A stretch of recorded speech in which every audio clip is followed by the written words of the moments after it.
You're listening to the Cyberwire Network, powered by N2K.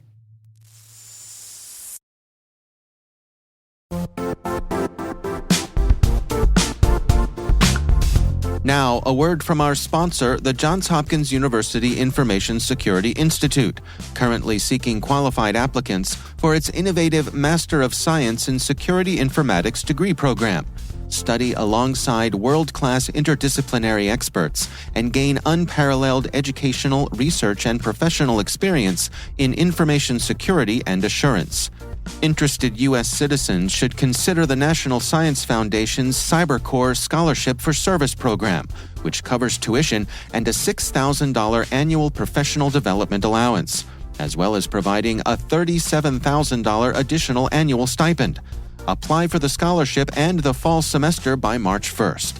Learn more at cs.jhu.edu/MSSI.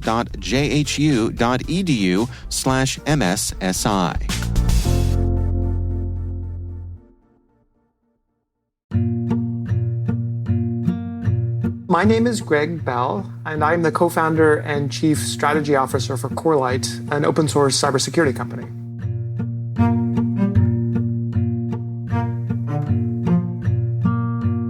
Well, I was lucky to belong to that generation of kids who grew up programming computers.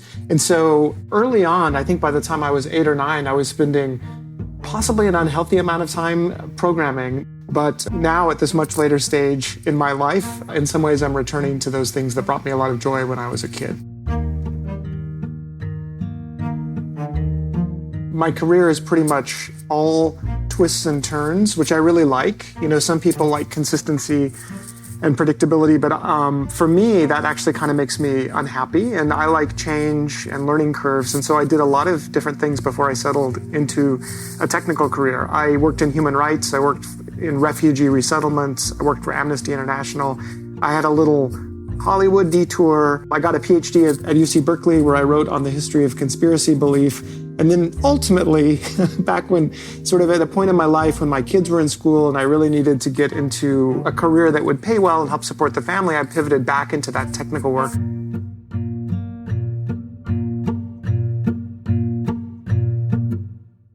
I focus now in my work on our connection with the open source communities that sustain us. Our company is an open source company, so it exists in symbiotic relationship with open source software communities.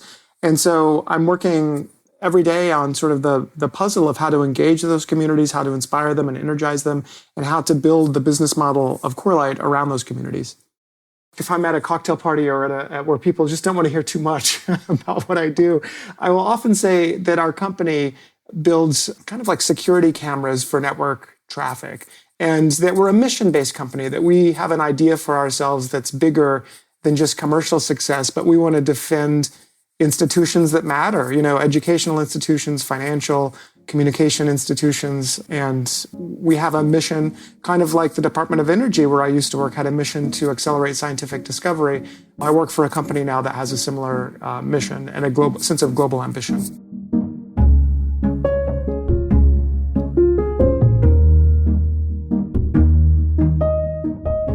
We want to change the world, but we also want to improve the world.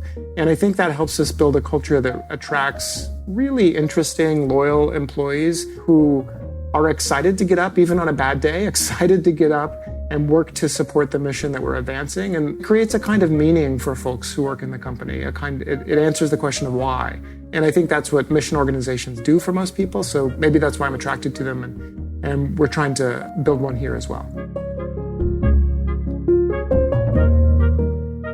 For early career people, I always say that great mentorship is really important and working for great organizations is important. So in those earliest jobs in your 20s, it's important to soak in the culture and the norms of great organizations. And I mean universities, nonprofits, great mission-oriented companies, and having really good bosses who can help you, challenge you, and help you advance quickly. And I would almost recommend choosing those jobs with regard to the mentor and the organization more than the pay or the title or anything else, because that kind of early imprint is so critical.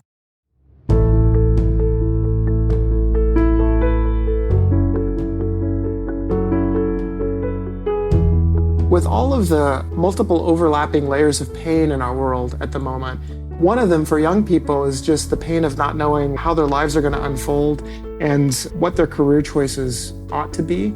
And I guess I experienced some of that, but I think it's really acute for kids right now, people earlier in their careers. And I guess I wish I could say to myself back then, don't worry, relax a little and enjoy what's happening. The skills that you're learning now and the lessons that you're learning will be valuable and important in ways that you can't anticipate.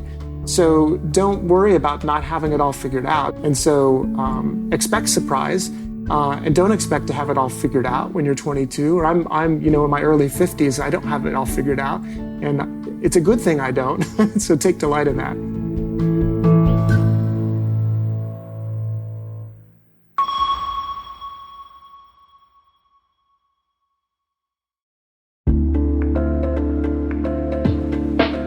Hey everybody, I want to take a few minutes here and talk about our sponsor, Splunk. You need to keep operations humming around the clock, but potential disruptions are everywhere. Splunk helps you predict problems and find and fix issues fast, so you can reduce risk and ditch downtime. The world's largest enterprises rely on Splunk's unified security and observability platform to become more efficient, resilient, and innovative. With Splunk, you can react quickly, evolve faster, and be ready for anything. Stay ahead of disruptions. Learn more at splunk.com/resilience.